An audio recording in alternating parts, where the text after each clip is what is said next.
Hey everyone, today I'm going to show you how to give Claude access to your local files.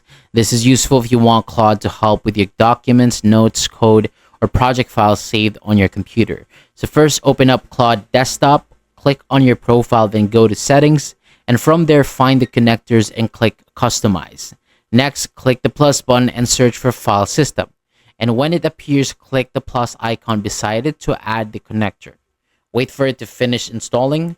And this only adds the file access option, so Claude will not see everything on your computer right away. After that, click Add Directory. Your File Explorer will open. Choose a specific folder that you want Claude to access. Then click Save. It is also best to select only the folder that you need, like a document folder or project folder, instead of giving access to your whole computer.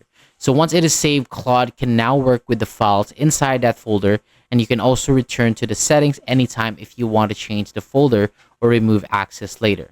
So that is all for today. Thank you so much for watching. For more videos like this, hit the subscribe button below, and I'll see you on the next video.